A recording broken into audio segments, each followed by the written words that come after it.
Gets Chad going. Gets me going for sure. JD, were we live last time when you asked me if I would dance in our next live recording? Because I will. Please don't. Oh yeah, I'm dancing at the next one. If we ever have one. Let's bring Jania on. And boys, Mark, can you intro Jania Stout? Hey. Cool is not enough. How do you describe her? Amazingly brilliant, extremely confident, Hufflepuff and Slytherin, butterbeer, yummy. Yum. That's all I got. You guys are funny. Jania, Yes. thank you so much. Thank you so much Sure. for joining us. And thank you for wearing that outfit that we asked you to wear, your little Harry Potter outfit. Yeah, if to people just celebrate, Napa Summit getting moved to September, still in Orlando. So, Still I haven't been invited. I'm still working on it. I want to ask you first, is there lots of questions coming your way? Was this noticeably different than the meetings that you're used to? I mean, how did it feel with those clients? Well, the way I would describe it, like last week, I feel like everybody was still like numb. It was kind of like, is this really happening? And then this week, I feel like people are starting to get their cadence a little bit and figure it out. There's a lot of work that has to be done to help clients understand, depending on how big your client, I guess it doesn't matter, but if you don't move quickly, let's say in amending let's say you have a stated match and, if they're using a record keeper that takes 30 to 60 days to get an amendment out. Good point.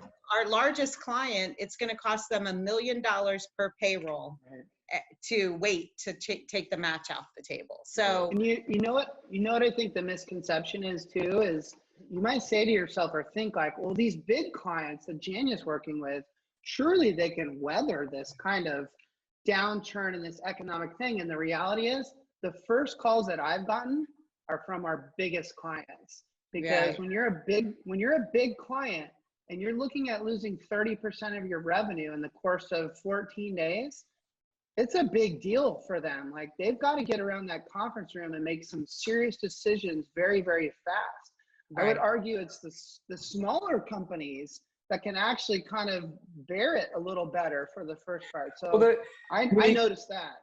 Can I ask you, what about participants? Do you feel like as an advisor, you guys have a role to play in helping participants with distribution options, loan options? How do you see yourself in that spot? Yeah, so like one of the things that we put together was a report that kind of it was a chart that walked through all the different distribution options, kind of as it stands now. And then we've got a column waiting, that's ready to be released once we can safely say, right? But so the short answer is we have been answering tons of calls. I would say our call volume, we used to get maybe 10 calls a day. Now we're up to like 20 to 30 calls a day. But you know what's interesting about this time? Because I've taken calls too. Like everyone's got to pitch in at this point, right? And answer any call they can. But in 2008, sorry, your background. Nevin and John. In 2008, people were a lot more panicky and freaked out.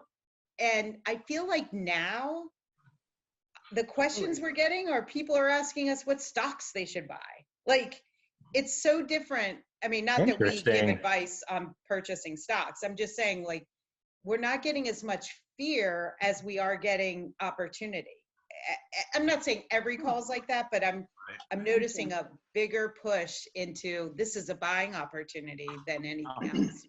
You think that's because they've already been through it recently, or you think it's because they think once this settles down, it's just going to go through the roof again? I think I've thought a lot about that, and I think it's probably a little both, because it's certainly the younger generation asking those questions, but not only, there's some older ones too. But I think too, just if you look at the the workforce that are in their 20s, it's a different workforce than 10 years ago that were in their 20s.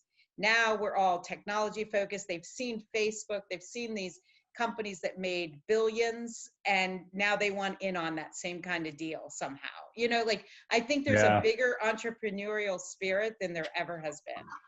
I know we're getting this massive stimulus, and I'm really interested in all that to see how it's going to play out. And I think it's a great thing. But I was worried about the companies, you know. But I like what Justin said. You're right. The biggest difference between this and past things is we actually do know that there'll be an end. Just that service industry is just getting hammered, and it's so sad. Yeah. Well, back to the original subject. Do you feel like, let's go to the positive, when we finally start to come down and things start to get back to normal? Well, Mark had mentioned earlier that you may go into these meetings and get hammered with lots of new questions, right? How to kind of fix the damage that's been done, or they might need to tweak things now that they see what could happen to them. Obviously, participant education changes. But I guess my question to you is, I feel like if you normally went to that meeting in, say, August, you would do a run through of the funds and the scores of the funds and which funds you're removing and replacing, and you would do a legislative update, and you would talk about what kind of education meetings are on the calendar, you know, just what I would call a normal fiduciary review meeting.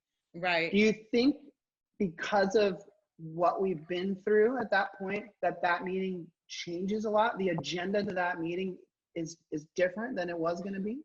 I think that everyone should take a hard look at their plan design. I should get bonuses for saying plan design. Yes. What was interesting, so last week, you know, I felt like we were like running against the clock, and we put together a breakdown of all our safe harbor plans for, you know, in one massive list, and how many had discretionary matches versus stated matches. Did they fund per payroll or at the end of the year? And so I think that the next meeting out of this is really reevaluating, you know, because what if this does come back next year or 2 years from now or 3 years? We need plans to be very nimble. And I would say, like, I used to be a fan of the stated match, but now I'm becoming a fan very quickly of the discretionary match. You could still do it, whatever, you know, 50 cents on the dollar, 6%, but that way, if you need to pull the trigger quickly, you can. A client calls tomorrow and says, I need to amend our document to take our stated match out.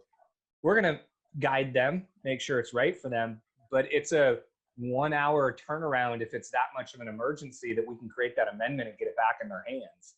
When you're working with a record keeper, they're saying, sorry, like, this is our process. A, then B, then C, then D, then E. Right. And it's going to take them, I mean, in a good turnaround, you're looking at 10 to 15 days at best. Oh, at least, like, I mean, I'm not going to mention names, but a very large one, there's no way it's going to be done before 30 days. We have an ERISA attorney that we work with that, you know, his opinion is like, and I agree with him, it's the client's plan. So he'll amend the document without the record keeper, and that way. Someone wants to let Aaron jump in. For sure, we can let the champ jump in here in a second. Brandon, if you can hear me, I know you can. Maybe we could play one last audio clip for Jania, somebody that she might know, and she can take a guess at it, and then we'll close the show. If Brandon's reading my mind, I'm taking a stab. I have an idea of what this might be. Okay. Be clear. Butterbeer, yummy. Yes, I know who that is. Okay, good. If you don't know who that is, you got to go do your research. Don't tell him. BG. Mark, you want to sign us? Oh, before we sign off, Brandon wants me to say this. He wanted me to say this when we were 10 minutes in, because he's going to edit it into our show. So I'm going to say, hey, thanks for the 10-minute version on LinkedIn, but keep watching because this thing goes on forever. We keep talking. There you go, Brandon. You can add that. There's hey. He's getting his hair done. But Mark, can you sign us Aaron, off? What's our big sign off? Don't touch your face, ding dong.